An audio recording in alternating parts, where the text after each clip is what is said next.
they fired LA Reid, and we was with LA. So our shit, like our loyalties were deep. Even to this day, our loyalties are deep. Like, so we was fucking with, and when LA Reid, they came and did LA Reid bogus, right? Like they basically forced him out of the label, right?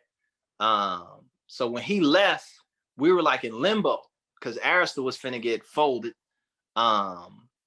We know we didn't want to stay on like BMG or whatever, right?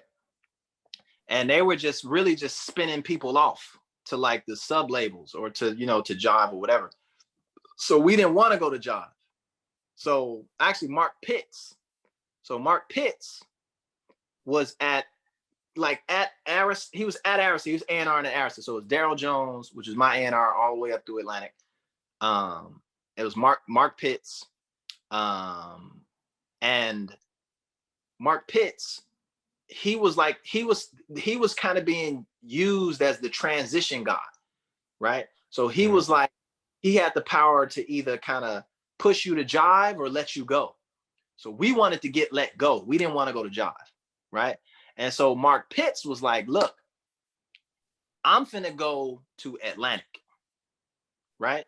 So y'all come with me, basically like meet me at Atlantic, right? And there was another story of like Jay was supposed to go to Atlantic, right? Because you had like this Def Jam, because eventually everybody from Def Jam went to Atlantic, right? Leor and Kevin, they all went to.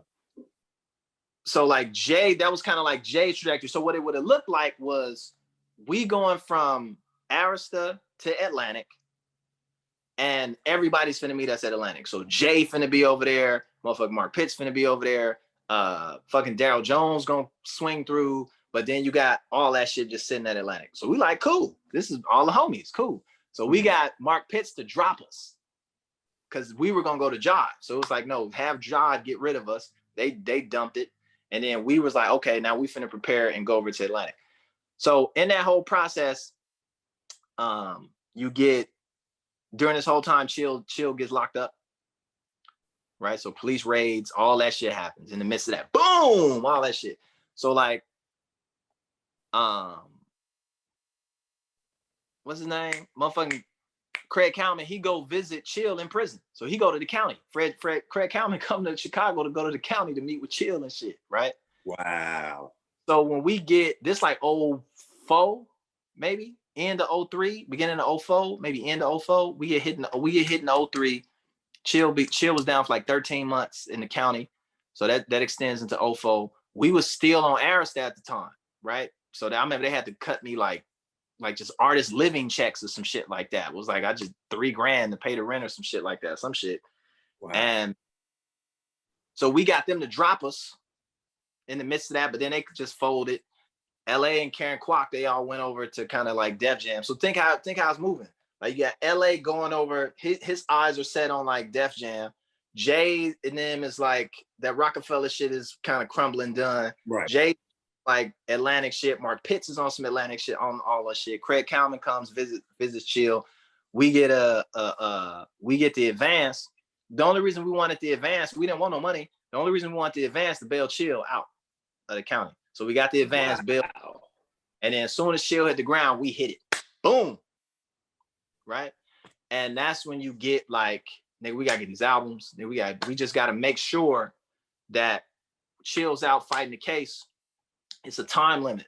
So in that few years, what Chill got the freedom, it's like, let's get this album out. Let's set this shit up. Let's do blah, blah, blah, blah. So Chill hit the ground running. I hit the studio. So you know you're on the clock. So you got to move quickly at this point. Yeah. We ain't know Chill was going to go in. You know, Chill ain't gonna go in until we start working on the cool and shit, you know? Right. But,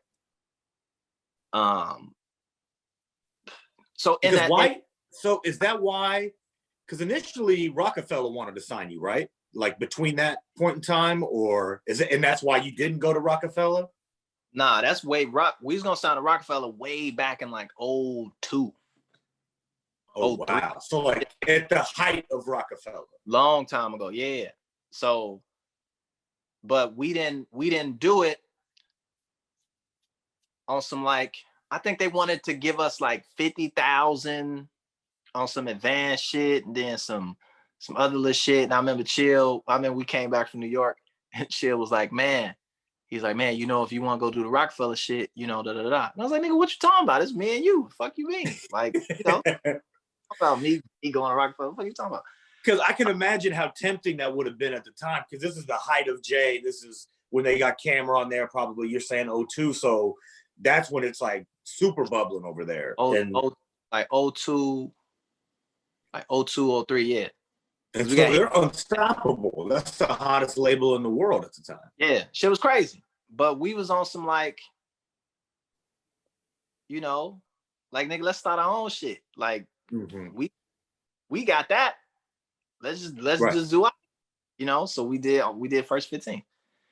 And it was just kind of like niggas had to on it. You know what I'm saying? Because it's like y'all already got a whole roster of motherfuckers. It ain't like you giving us a bunch of money and shit. It's like it's just like here's some shit.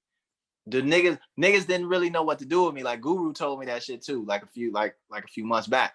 He was like, man, when I left, like literally I'm in there rapping for niggas, playing my shit. When I left, they was like, man, I don't know if this nigga gonna work because the glasses and the whole image and shit. Right. So I was unsure on what to do anyway. So that shit was kind of like, fuck it, you know. So when you were there rapping, were you rapping for like Dame and Biggs, or were you rapping for Jay type of thing? Man, for whoever was in the fucking room. So Jay, motherfucking Guru, motherfucking fucking DJ Premier was in that motherfucker. Like whoever was in the room that I was there, we was in there just rapping. And I was playing joints, right? So I'm playing He Is the P Impa, driver's side C, it'll that. Like I had shit that was just kind of like, oh, this nigga can rap. And I think they wanted me to battle. They wanted me to battle some motherfucker. They was gonna bring up to the studio and have me battle some motherfucker. You know, that's what they was on. Remember they brought Cassidy up to Battle Freeway and shit like that. So yeah, right. They were trying to put you up against like somebody in state property or something like that. Some motherfucker. I don't know if it's state property, but you know, it's a bunch of motherfuckers who rap. So it's like, let's see who can rap the best. So anyway, that's a lot of history.